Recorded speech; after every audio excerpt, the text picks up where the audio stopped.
वाक्य के दो अंग बताए गए थे और विधेय, ठीक है, और ये वाक्य के तीन भेद बताए गए, ठीक है। सरल वाक्य, संयुक्त वाक्य और मिश्र वाक्य। नंबर 1 उद्देश्य और नंबर 2 विधेय। वाक्य के जो मुख्य दो अंग हैं, वाक्य के मुख्यतः दो अंग उद्देश्य अथवा विधेय। अब उद्देश्य क्या है? जिसके बारे में, ठीक है, उद्देश्य क्या है?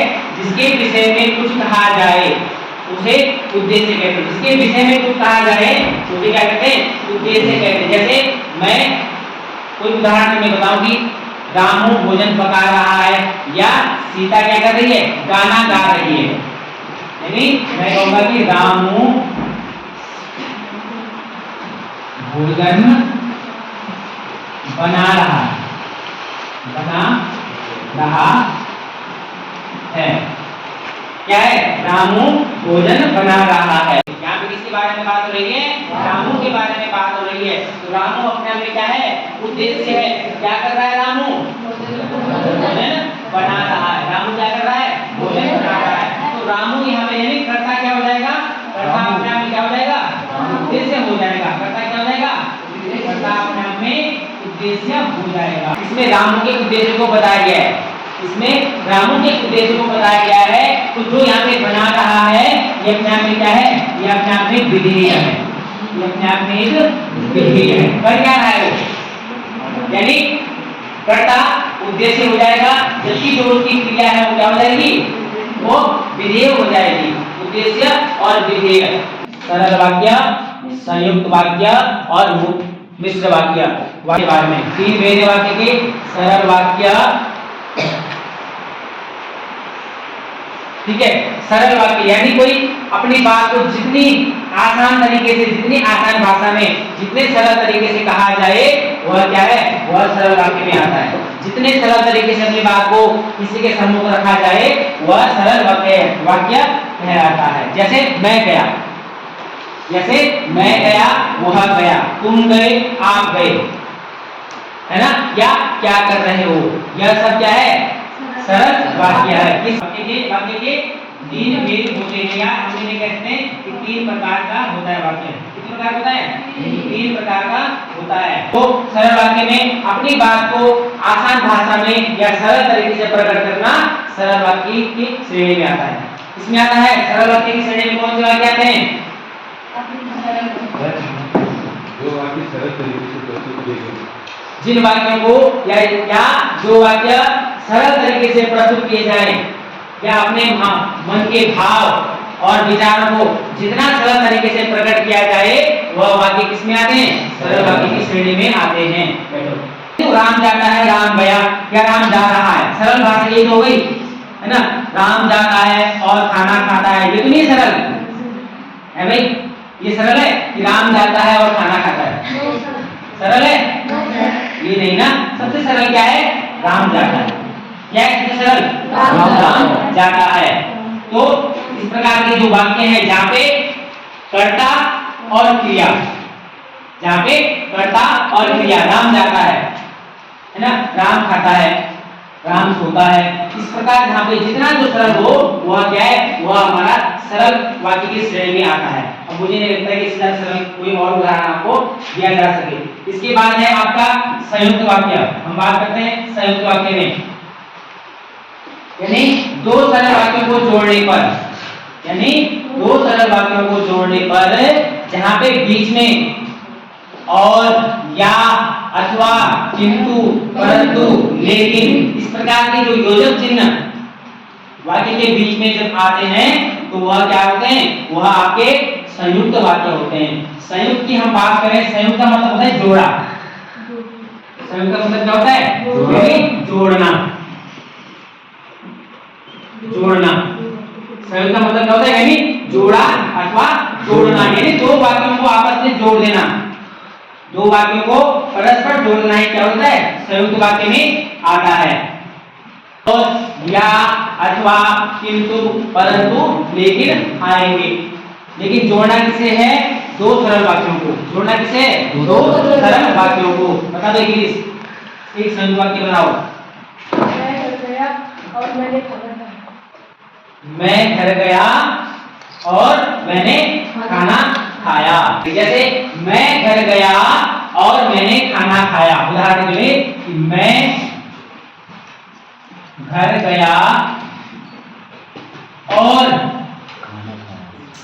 ठीक है और मैंने खाना खाया। मैंने खाना खाया। अब देखो मैं घर गया एक सरल वाक्य है और मैंने क्या करा खाना खाया और मैंने क्या करा खाना खाया। तो जो और जो दो वाक्यों को जोड़ रहा है ये हिंदी है ना, दो वाक्यों को जो जोड़ रहा है परस्पर दो वाक्यों को जोड़ने में जो सहायक जो शब्द है वह क्या है, वह अपने आप में संयुक्त है। वह अपने आप में संयुक्त है। मैं घर गया और मैंने खाना खाया है ना। इसके अलावा हम यहाँ की बात करें दूध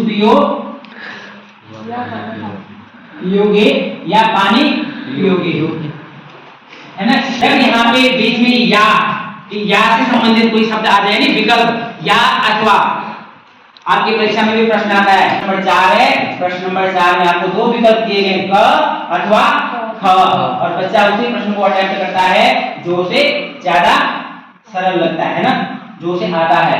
तो जूस पियोगे या पानी पियोगे, ठीक है। अब आता है इसका जो दूसरी पहचान है, लेकिन भी है, किंतु भी है, परंतु भी है ना। मैं खाना खाता परंतु मेरे पेट में दर्द हो रहा है।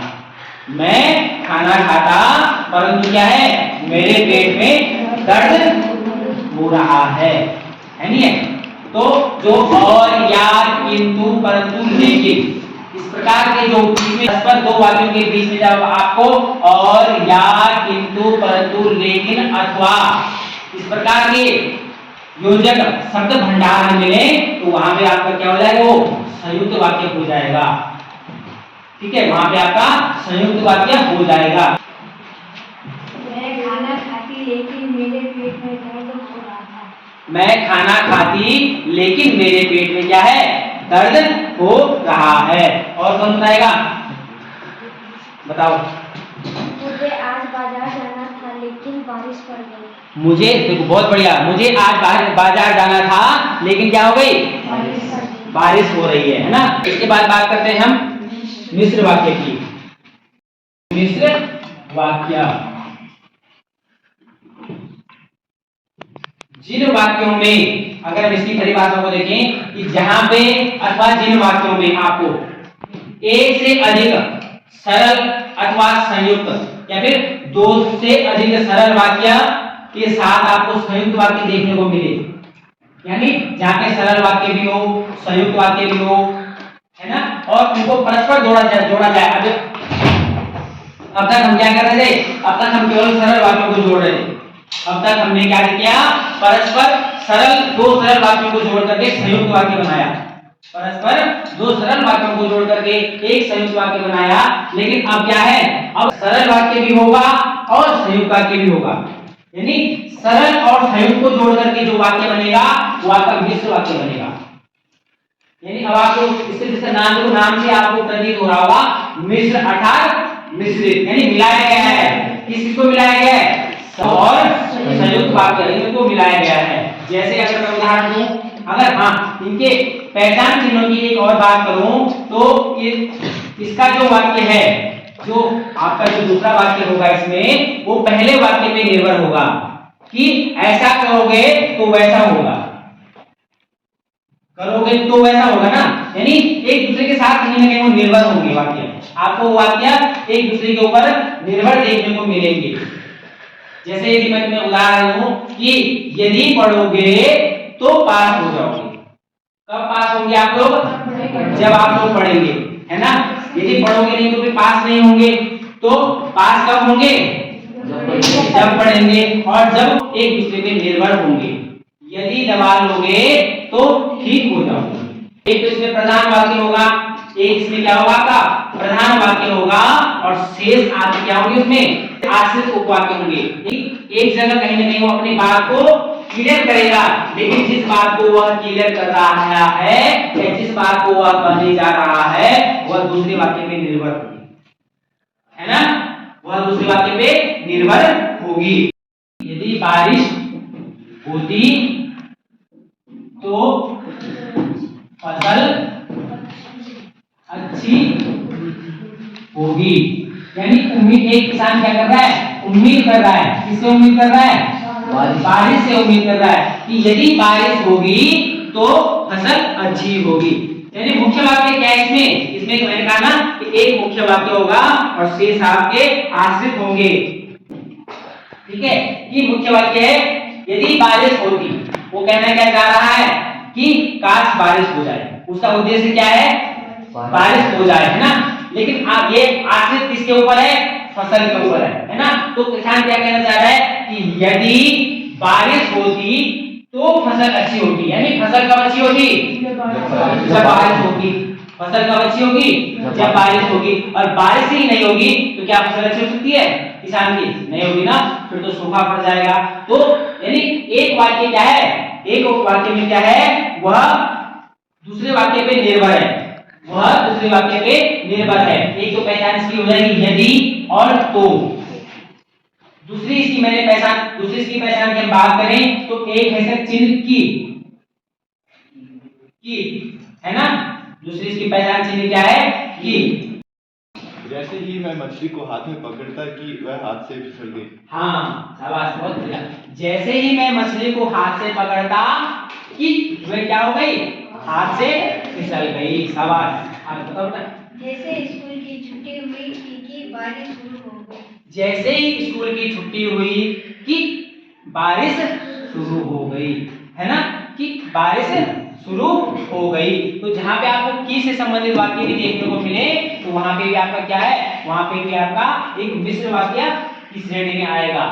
और मिश्र वाक्य में एक प्रधान वाक्य होता है और उसके साथ जो अन्य होते हैं वह उसके साथ आश्रित होते हैं।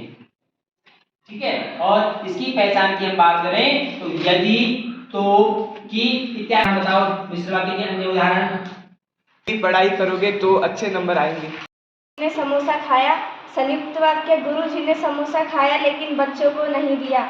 मिश्र वाक्य जैसे ही गुरुजी ने हमें देखा वैसे ही उन्होंने समोसा खा लिया। जैसे ही मैं पढ़ाई करने बैठी वैसे ही लाइट चली गई। जैसे ही मैं पढ़ाई करने बैठी वैसे ही लाइट चली गई, है ना, और मेरा काम छूट गया। चलो ठीक है, अब आप एक सरल वाक्य बनाओ, सरल वाक्य से संयुक्त वाक्य बनाओ और उस संयुक्त वाक्य से एक मिश्र वाक्य बनाएंगे। यदि आपको समझ आ गया है तो पहले एक सरल वाक्य, उसी सरल वाक्य को जोड़ते हुए आप संयुक्त वाक्य बनाएंगे और उसी संयुक्त वाक्य को जोड़ते हुए हम मिश्र वाक्य की तरफ चलेंगे। वैसे ही घर पर ताला लगा था। मैं जैसे ही घर पे गई वैसे ही देखा घर पे क्या था, ताला लगा था। जैसे ही घर पहुंची कि देखा घर में क्या है, ताला लगा है। आप कौन जा रहा था और जाते जाते गिर गया। जैसे ही उसे डॉक्टर के पास ले गए वैसे ही उसका इलाज शुरू हुआ या वैसे ही वह ठीक हो गया, है ना। रोहन खेल रहा था और वो घर गया तो घर में ताला लगा हुआ। रोहन खेल रहा था और वह घर गया तो उसने देखा कि घर पे ताला लगा है। अच्छा करोगे तो अच्छा फल मिलेगा और बुरा करोगे तो बुरा फल मिलेगा। इसलिए तो भगवान श्री कृष्ण ने गीता में कहा है, क्या कहा है कि तुम केवल कर्म करते जाओ, फल की इच्छा मत करो, है ना। क्यों भाई, कर्मण्येवाधिकारस्ते मा फलेषु कदाचन। भगवान कहा गया है कि जैसा करोगे वैसा आपको फल मिलेगा। अच्छा करोगे तो अच्छा फल मिलेगा और बुरा करोगे तो बुरा फल मिलेगा, है ना। कर भला तो हो भला। तो जैसे वैसे, यहाँ वहां, मैं जैसे ही वहां गया वह वैसे ही वहां से चला गया। मैं जैसे ही वहां गया, कहां, किसी से मिलने, वह वैसे ही वहां से चला गया। या फिर मैं कहूं, मैं जैसे ही रेलवे स्टेशन पहुंचा कि रेलगाड़ी निकल चुकी थी, है ना। मेन उद्देश्य क्या है उसका, कि रेलवे स्टेशन पहुंचना। और आश्रित वाक्य क्या है कि गाड़ी निकल चुकी थी।